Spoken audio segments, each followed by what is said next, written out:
By Roland Matthies with Betty Pitzer, the CEO of Elderly United, and it is to be conducted in the usual fashion for the Historical Society, covering the background of Elderly United and Mrs. Pitzer's involvement in it. This is an interview being conducted on October 19, 1990. Just hold them, Ray, until we get through. Just hold them until we get far down. Call her back later. Excuse me, and tell her to hold the phones. So Betty, I have made the introductory remarks, and now let me hear from you. Well, as far as Elderly United is concerned, my own involvement in it, was one of these things where it started out to be sort of a temporary situation. After 22 years, it's permanent. 22. 22 years now. Yeah. Really, volunteerism really got me where I started into really what you might term a second career, because early on, before the war and all, I was an assistant manager with my brother at Baker's Cafeteria, and then I was also financial secretary of Credit Life. And sort of switched the jobs in between times, being back and forth. And then Howard and I were married, and he, of course, he went in the service, and so I went with him. I was fortunate enough to go with him for at least 3 years of the 4. Is that so? I didn't realize that. Yeah, he went in 41, got out in 45. And he was at Corpus Christi, Boyd Bennett Field, Wolverine Carrier, and so forth. So anyway, when he was in the service, when we had our first child, we were married 8 years before Phil came along. And when Phil was born, we sort of had an agreement that I wouldn't work as long as we were raising children, which was fine with me. And so really, I spent at least 20, good portion, almost 15, 20 years volunteering. And I was almost full-time volunteer, busy all the time doing something. In what in particular? Well, United Way, a lot. A lot of United Way. A lot of fundraising, March of Dimes, seems like whatever came along, why I wanted to keep busy. And so I did, and I did get really involved in the Women's Division United Way, and did that for a number of years, along with Peg Hill and Lucille Therapy, the three of us. You remember who started United Way in Springfield? Dr. Stoughton. Right. Yeah, sure. Sure do. But anyway, I was up there, and I'd be in and out of the office, you know, throughout the year, not just campaign time. And Willis Mosier had taken over as director. Oh, I hadn't United thought Way. of him in years. And Willis came to me one day, and he said, I want to retire, but he said, they won't let me retire unless I get a replacement. So he said, how about you? And I said, well, I don't think so. I said, not a full-time position. I don't know whether I'm interested or not. But anyway, it went back and forth for a number of weeks, and finally they decided Joe Weckerly, who was at WIZ, had applied for the position. And so it ended up where we both were hired as we were associate directors, you might say. And Joe was strictly in campaign. I ran part of the campaign. I ran 2 of the divisions of the campaign, and then Community Welfare Council. So, and when I got into Community Welfare Council work, we had a committee on aging. And This was about what year?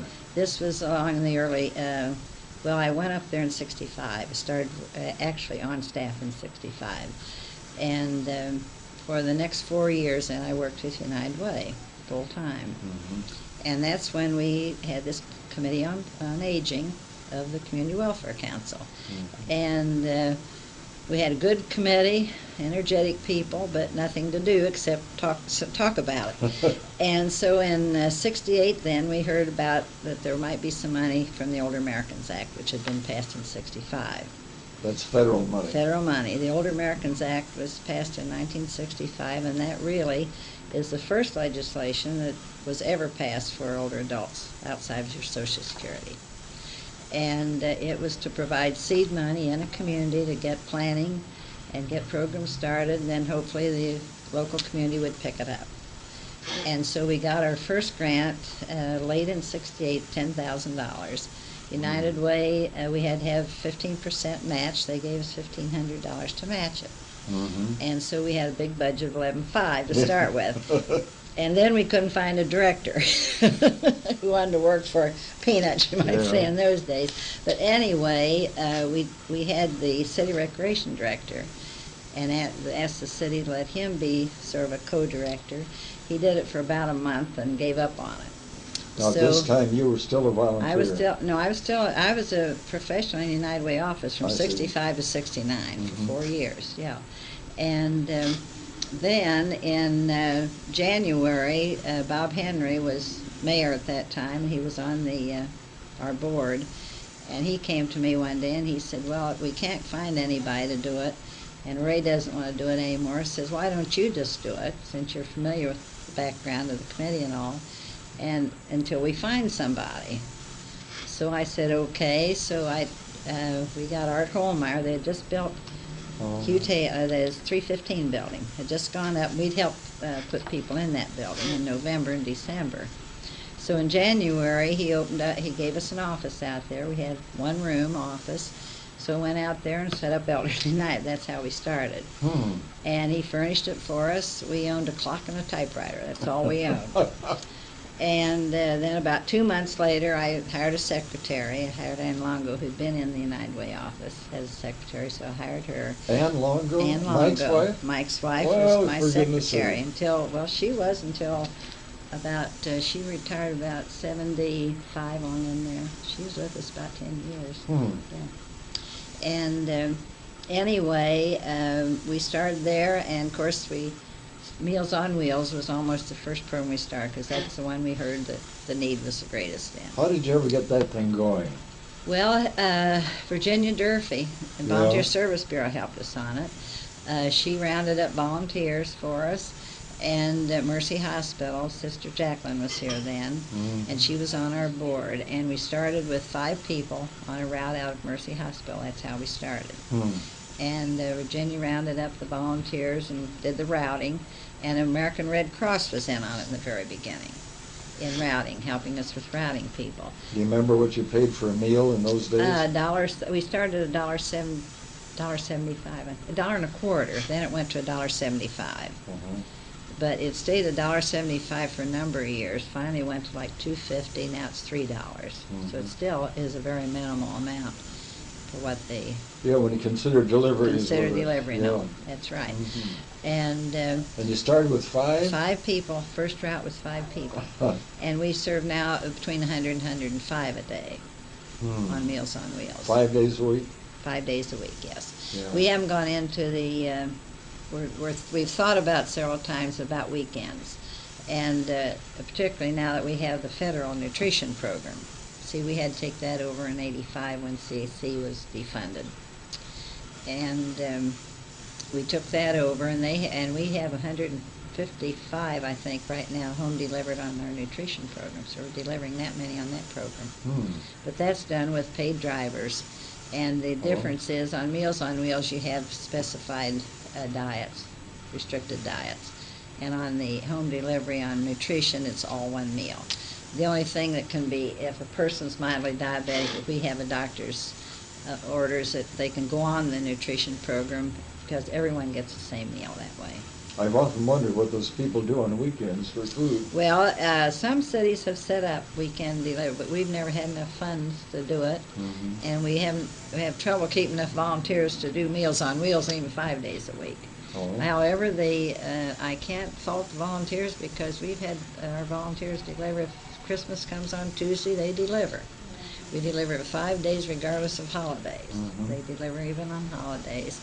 And when we had the one blizzard that sort of put a lot of people out of business, we had volunteers showed up that day and the staff didn't. So we've had tremendous volunteers in that. So that was your first move as Elderly United. That was the Were you incorporated by then? Oh yes, we were chartered and incorporated in '68, July of '68.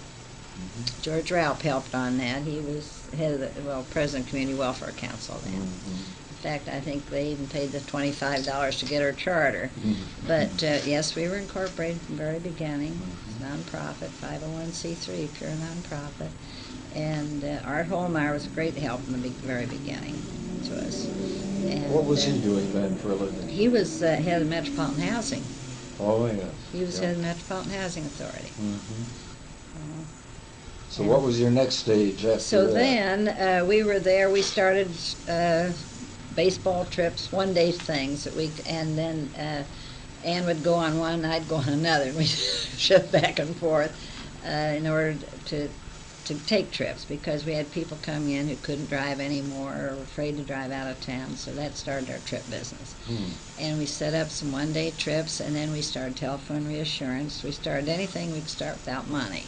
So telephone reassurance was one. Now what is that? That is where a person calls a person who's homebound or even just a lonely person once a day. There's a daily telephone contact to make sure a person's okay. Are you still doing And we that? still do that. We've done that all these years. From here or with volunteers? No, these are volunteers. They have their own people they call back and forth, and then they report back at the end of each month or each quarter. I think now they report the number of calls they've made to their That's people. a great idea. It's great, and it's been wonderful to see what happens, because they create friendships, and sometimes they never see the other person. And then on the other hand, I've had people who say, well, we've talked on the phone, let's get together. And they'll go across town or wherever and spend time back and forth that way. So it's a good program. There's so many lonely people. That's just loneliness, yeah. Sure is. Yeah. A lot of that. So we started with Meals on Wheels. Yeah, and then we picked up some telephone travel. reassurance and tours. Yeah. And then we, at that point, we were doing a lot of trying to do as much craft work, leisure time activity. So, of course, we started in the high-rise, because that we had the spot there. And we were really bound by space. I mean, there was so little we could do in the space we had, even in the craft areas. We'd have dances. We promoted dances at the high-rise. We had every holiday we had observed those. Bob Yance contributed turkey after turkey after turkey. He was a great supporter. And what do you mean by the high rise? That means 315 building. That's the only one we had then in those first 2 years. 315 where? That's Cole Manor now. 315 South Burnett Road. Oh, South Burnett. That's the first, right across the community. That was Yeah. the first one. That was built in '68. And then a few years later, then we got Hugh Taylor. Of course, we had people in Lincoln Park that we worked with. And we went out to Lincoln Park Community Center and had programs out there, and we funded those. We even helped work through the Recreation Department and had special programs just for seniors at Lincoln Park. So it was Lincoln Park and just what we call the 315 building in those days, just those two. Then as we went into more housing, we got Hugh Taylor, and they built Where's Gray Hugh Hill. Taylor? Now that's at 1707 East High, Ludlow, in Ludlow. Yeah. And then they built Gray Hill. They built the one over in Murray Street. This was all under Holmeyer's direction? All under Holmeyer's direction, yes, all that building. And then Holmeyer left, then Ray Talbert came in. He was here for a while. And then after he left, Charlie Coles was here. Do you remember him? No. He was a black man that he was here for a number, well, I don't know just what year he did leave. But when Charlie left, I think that's when Pat Ramley moved. I think she's head of the program now, and she's been there since its inception. She was there under Art Holmeyer since '68. So she's been there 22 years too. And we still work closely with them. But we tried to move. In fact, we did all the activities in the high rises as each one grew up. Went up, we put in craft instructors and things like that at our own expense. And where were you getting funding then? Well, our funding initially, and still is, from Title III. That's the Older Americans Act. And that is federal money that comes down through the state. That's some more of the first 10,000. That's the same money, yes. Yeah. And that's still in effect? We're still in effect, yes, it's still in effect. How much of your budget today is that? Well, right now, our of our Title III money amounts to about $450,000 now. And it funds nutrition, it funds homemaker and transportation, and that's all we can use it for at this point. It used to be in the old days we could sort of spread it over all of our services, but then they decided they would have to have direct. In other words, everything's directed to a specific service now. So they couldn't help you maintain the building? No, we have no funds at all to maintain the building or to do any social recreational work of any kind. We have to do that all on our own. The Title III money is specifically for direct service, and that's all it can be used for. Has it grown with inflation? Oh yes, yes. The problem is right now. We started out very small, we kept growing, and of course as we came up with programs that would qualify for Title III, we'd apply for more Title III money. And so we built up our programs that way with Title III, largely in the very beginning. And but the problem has been for the last 10 years, it's been stagnant. In other words, our federal funding has stayed the same for its whole 10-year period. So when inflation was so very high, we had to come up with our own funds to meet inflationary costs. And it's not going to get any bigger. No. 91 is going to be even less than 90, I think. And that's really what we were looking into, because we've managed to stay all this time to meet the demands fairly well. Of course, there's always demands we can't meet. We know that. There's never been enough. We've never had enough funding to really not have waiting lists and things like that. But we've never had a fundraiser of any kind, not even a membership fundraiser. We've never gone to the public for anything, not even for donations of prizes.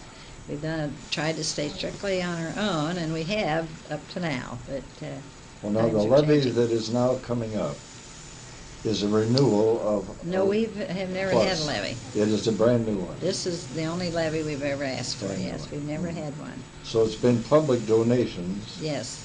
Plus the federal money. Plus federal, plus what we can generate on our own. Yeah. Now, we, along about in...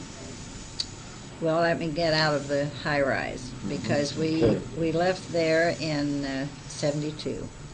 We were out there 3 years, and we just couldn't do any more. And we couldn't start any programs. We didn't have any place to put programs. So we went to the city and tried to find a downtown location. And we looked and looked and looked, and finally Sam Hall had the Shawnee then. It was his Shawnee Hotel. And he offered to rent us the whole lower level. And so we went to the city, and the city gave us $10,000 to move into Shawnee. And we went in there in 72, and we were there until 81, until we came into this building. And the Shawnee was renovated. We didn't have to do hardly anything. All we had to do was make an office out of the barber shop. Yeah. We took the barber shop, and we went to JVS out here, and they sent their boys down. They did all the renovating of the barber shop for us. Oh, how nice. And all we had to do was pay for materials. So we moved in just as was and used it that way, and really got a lot. We had about 10 or 12 good programs going. In 78 then, while we were still there, is when Terry Russell came, and it's when Lutheran Community Services closed up and wanted to know if we'd take over institutional visitation. And so we agreed to. I told Terry we'd do it only if we could go to home and institutional visitation. We didn't want to just be tied to nursing homes. So that's when we started our home visitation program and institutional, and took that over. And we started that about in 78 or 9. And that's funded, though, by the Mental Health Board. And that really is the beginning of our present care program, because we had Mona Me, which we called our visitation program, and then we got into respite care because there were people that needed volunteers. Now, respite is strictly by volunteers. In other words, if a person has a chronically ill person at home, if they need to get away morning, afternoon, or evening, then a volunteer goes in. It's a babysitting for the elderly. Babysitting for the elderly, Yeah. Exactly. How nice. And it's on a donation basis. We ask that they give them $2 an hour if they can afford it. If they don't, why they don't. But we started respite, and then of course it eventually led to Chums and Choices in our care program. Because when we came into this building in '81, Chris Brohard, of course, was on our board at that time, and the community hospital brought their senior services in there, senior health services. So we've had that in the building ever since then. And then when we started our care program, community does the assessments, and mental health and community are tied into that together. In other words, it's physical and mental assessment to keep people out of nursing homes, to get in-home service so they don't have to go in an institution. How in the world do you keep track of your funding? It isn't easy. I was a member of the mental health board for about 8 years. Yeah. And I never could quite associate with how much of it came into Elderly United. Yeah. Well, they mostly the Mon Ami for a while. No, strictly. That's all we had. Yeah. Yes. And of course, then when their funds, see, what made them change was they had to divert all their funds to the severely mentally disabled. Yeah. And that's when we got into Chums and Choices. That's what that is. We have that in 5 counties now. In 5 counties? Yeah, we have in Clark, Greene, Miami, Montgomery, and Preble. Well, now, when you started out in '72, it was Clark County only? It's still Clark County only. It still is Clark County only because we direct these, and in other words, we hire the director who has the 5-county area, but the mental health boards in each of those counties funds half and the state funds half. There's none of our money on it. I see. I mean, as Elderly United, we merely hire the director and run the program, but it's funded in each county separately.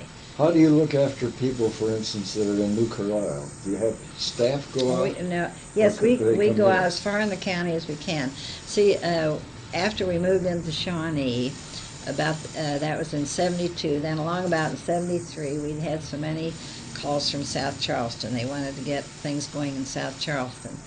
And what happened was when we started Elderly United, there were a lot of senior citizens groups around, but they were all affiliated with churches. Mm-hmm. And they were restricted because most of them would not even play cards or do anything of that nature within the church itself. Mm-hmm. So they wanted an outside place where they could go for those kind of activities. So we went to New Carlisle, or to South Charleston first, and we rented the old post office. They closed the post office there. We rented that and renovated, had a real nice little center there. And then when they built Charleston Court, Mr. Gorsuch out of Lancaster built it. He agreed to let us use all the community space, and we still do. And there's absolutely no charge to us at all. He pays all utilities and everything there. But we do have a paid director there. Mm-hmm. And we have nutrition program there, congregate meals. They eat there 5 days a week, and we have a van and a van driver there. Hmm. And so we have maybe about 200 people in that area. Then about 2 years after that, we went to New Carlisle, about '75. New Carlisle wanted, and we'd been working with people over there in churches again.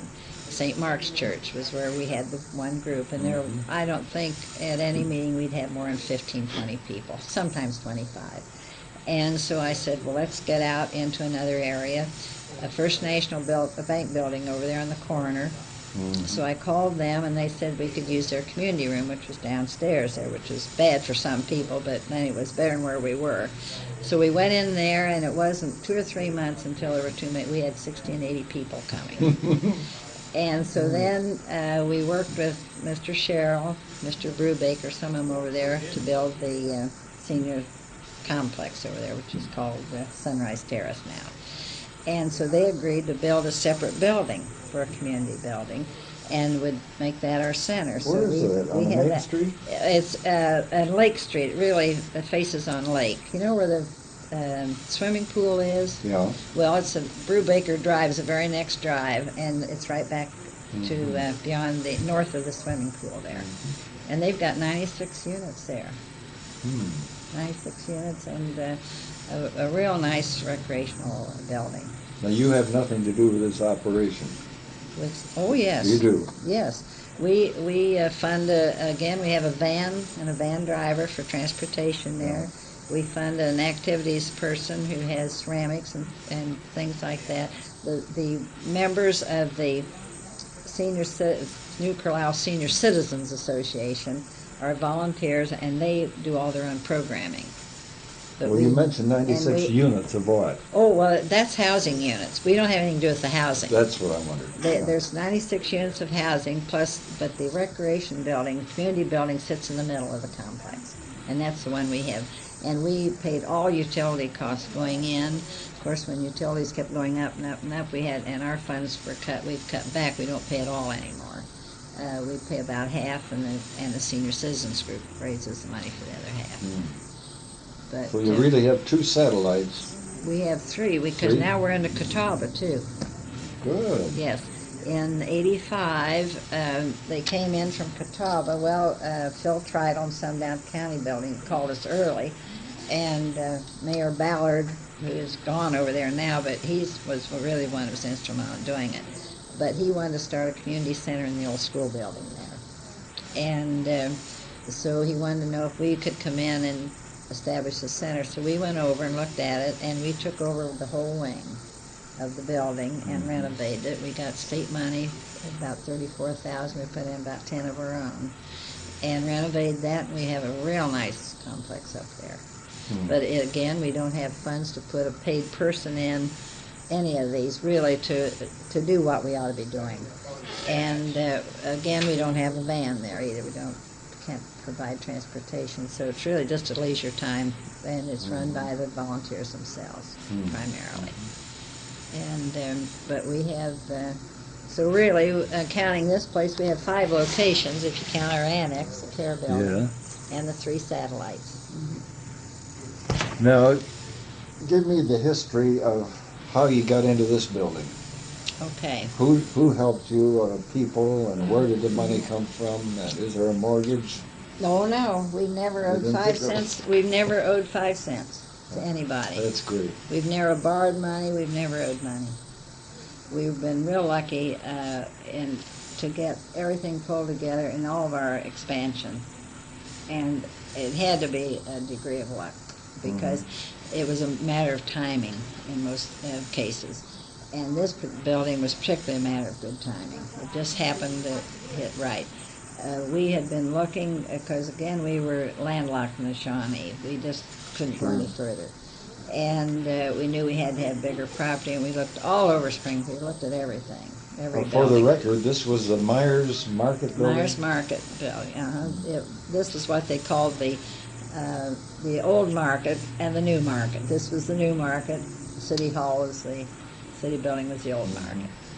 But this was Myers Market building. This was built in 1916. Was this your dream?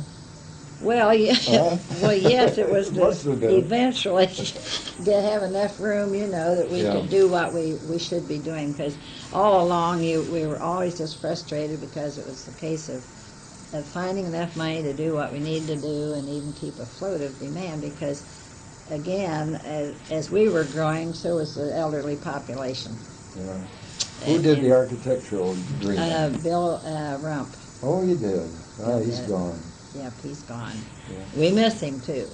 Because I think it's a beautiful layout. Yes, he Very did a practical. wonderful job on it. Tom Gear was in on it early on, but then he dropped out, and Bill took it up and finished it up for us.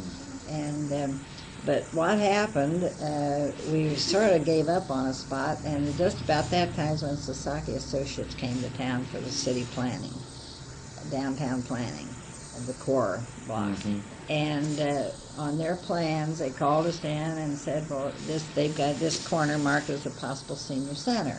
So that got us started. So we went to the city and talked to them, and had in fact, the Greater Springfield Foundation, which was Martin Levine, Paul Helmuth, those people, they paid to have in fact, they paid the first fees to have all the assessments made, all the analysis made for us, and they came up with a figure of about $1 million to renovate the building for what we needed it for. And so we went back to the city and told them what we were faced with, and I went to Martin Janis, who was head of the Department of Aging in Columbus, and talked to him, because just at that very year, in 1980, the state had for the first time appropriated $3 million for multipurpose senior centers. First time it ever appropriated any money at all. And he said, that's only 10 years ago. That's right. That's the first money ever appropriated out of the state, because there was never any state money available. And so anyway, he said, well, we've got this money now. He said, let's get something going. And I said, well, how much can you give us? He said, well, we can give you $600,000. And I said, well, wow, that's a big chunk. So anyway, came back here, went to the city, talked to them, and the development department was very helpful. In fact, they did a lot of homework with us. Bob Helmuth helped them out, Tom Loftus early on, because they were with the Springfield Development. And Tom and Bob worked with us. Bob ended up being very close with us all the way through until we got it finished. And the city said they had some surplus community development money had to be used in the downtown area. And it amounted about $300,000. And that was an accumulation since '75 over about a 5-year period. So they said they would give us that. So that gave us 3.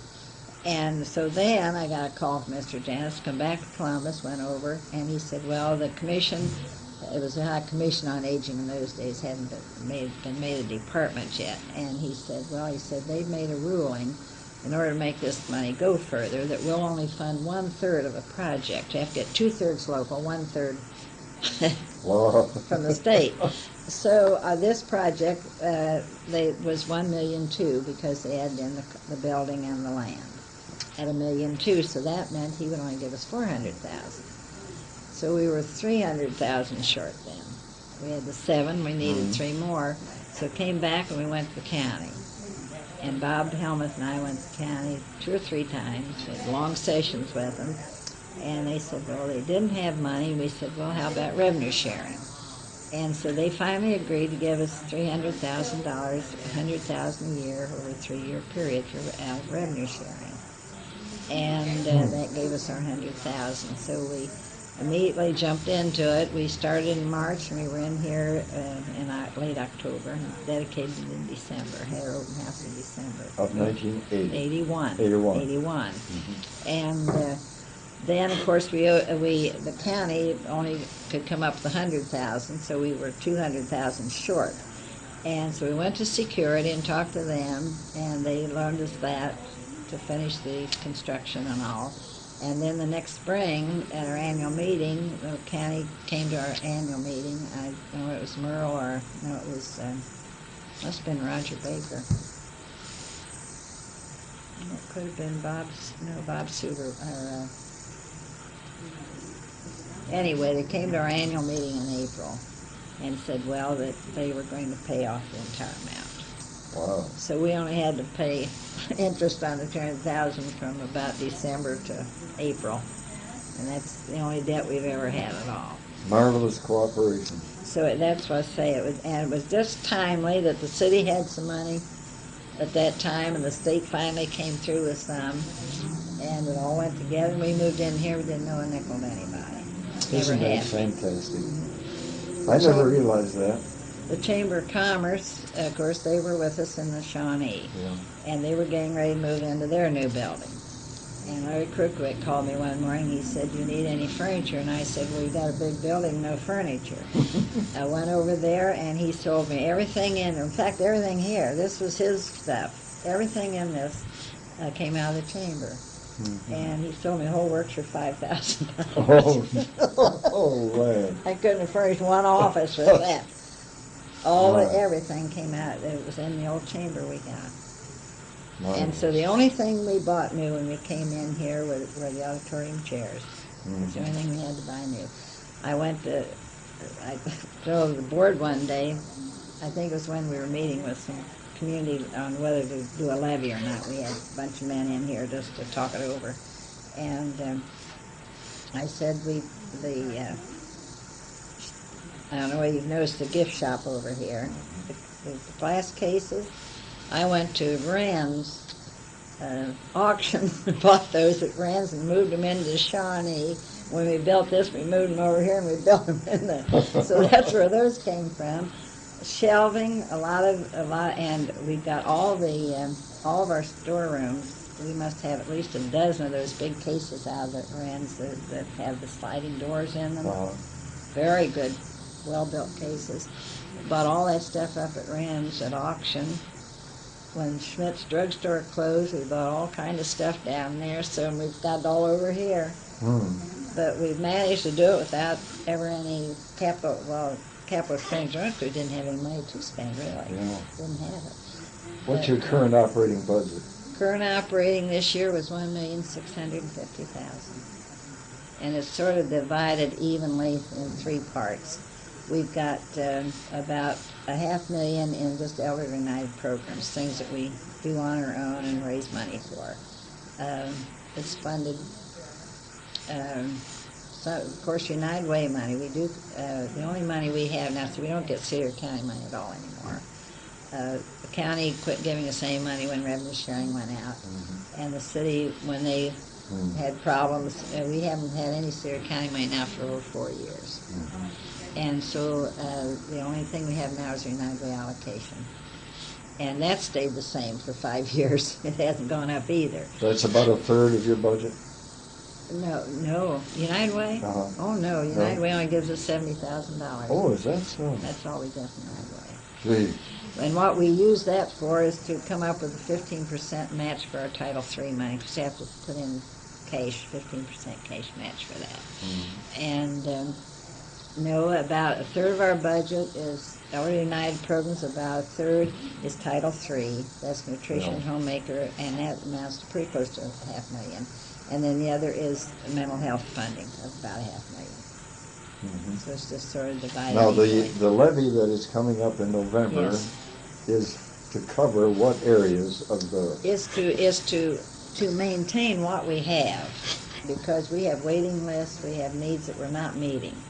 And we don't have enough money going into 91 to maintain what we have. We'd have to cut service if the levy does not pass. We know that. And we felt that we were acting responsibly to try to get the money first rather than cut service and then have to go back and restore service. And this will make, but what brought us into a levy situation was that the state mandate now, the federal monies now have to be used strictly as the state mandates, and they set new mandates for us.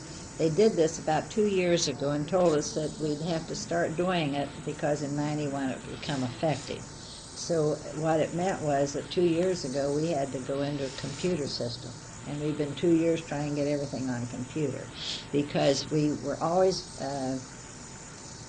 reimbursed according to expenses.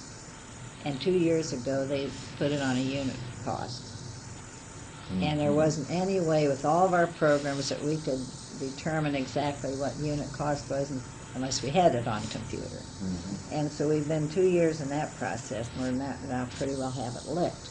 But but the new mandates are that now we have to assess and prioritize everybody that comes into the system. Not only that, we have to serve them according to priority and regardless of geographical area. So that means if somebody needs a home-delivered meal in Pike Township, we have to take it out there and take somebody off who might be just 2 blocks from here. And it means the unit cost is going to just skyrocket, and we'll have to do less units. Now, who imposes that on you? That's state regulation.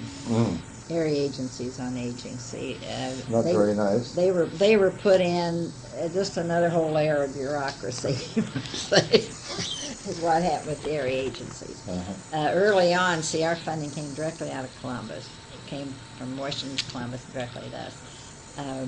And then they put the area agencies in. So now we go through a Dayton office, which has 9 counties, supervision over 9 counties. Then you have a state area agency that the Department of Aging mandates to them.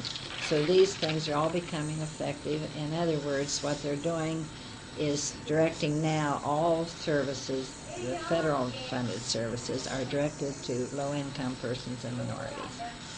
And that's why we've got this wide gap above that of all these people who do not qualify for this federal monies and need help. Our population in Clark County is now what, about? Well, it was 150, and Yeah. now they tell me it's dropping to 146. It's And dropped. of that, what percentage would you say are your 16%. concern? All right, and Clark County is unfortunate in that we have the highest percentage. The state percentage is 12% elderly. The national percentage is 12%. Clark County has 16%. Now, where do you designate it, elderly, at what age? At 60 and over. 60 65 and over is the 65. 65 and over, yeah. And we're the highest? We're the highest county we know of. Yeah. We haven't included them all, but we're higher than four degrees higher than the state average. So there's a terrific job ahead. Well, that's it, because you look at the statistics, and the elderly population has tripled since 1940, and that's only 50 years. And they tell us now it's going to double again by 2020, which is only 30 years away. And it isn't going to happen in 2020. We've got them right now. Yeah. That's the problem. And that's why we're getting so many requests for help that you just can't meet. Well, Betty, we're just about at the end of our tape. Well, Anything you wanted to finish with? Well, no, I think you can emphasize the importance of community support, because that's what it comes down to. Yeah. It's really the federal program that they've instituted is working. It's coming down to where the community has to do some of its own, throw in some support. I say my thank you for the record to Betty Pitzer, and to acknowledge the high regard that this community has for her and the work that she has accomplished. She's been recognized publicly. She will be recognized again, I am confident, and I want to add my personal appreciation on this record for the job she has done for her fellow citizens. Thank you much, Betty. Well, thank you. That was very nice.